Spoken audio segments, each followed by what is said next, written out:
ካለምንም ማጋነን ማንም ኢትዮጵያዊ ይህንን ስፍራ ይህንን ከባቢ መጥቶ ማየት ቢችል እንደው በዓለም ብቸኛው የሚል የተጋነነ ስያሜ እንኳን ባይሰጠው ከዓለም ልዩና ምርጥ ቦታዎች አንዱ ለመባል ግን በቂ መሆኑን ሁላችሁም እንደምታምኑ ተስፋ አደርጋለሁ። ኢትዮጵያውያን በተቻለ መጠን አማን ሚዛን እየመጡ የደንቢ ሎጅን ማየት እንዲችሉና የኢትዮጵያን የውበት ልክ የጸጋ ልክ ማስተዋል እንዲችሉ እጋብዛለሁኝ።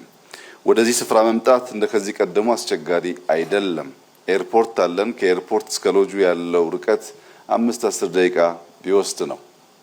ማንም ሰው ከየትም ቦታ በአውሮፕላን ተሳፍሮ መጥቶ በሎጁ በሚሰጠው ሰርቪስ በ5 እና 10 ደቂቃ እዚህ ቦታ መጥቶ 1 ቀን 2 ቀን ከቤተሰቡ ጋር ቢያሳልፍ ዘመኑን ሙሉ የተመኘውን ገነት በጨረፍታ የሚያይበት ቦታ ይሆናል ማለት ነው። እውነት ለመናገር ብዙ ሰዎች የዚህን ቦታ ቪዲዮ ሲመለከቱ ኢትዮጵያ ውስጥ ነው ብለው ያምናሉ ብዬ አልገምትም። እንደዚህ ያለ ሁለንተናው የተሟላ በሰው እጅ ሊሰራ የማይችል በስዕል ብቻ የሚገለጥ ውበት ኢትዮጵያ ውስጥ አለ ብሎ ለማመን ያስቸግራል። ነገር ግን አለ።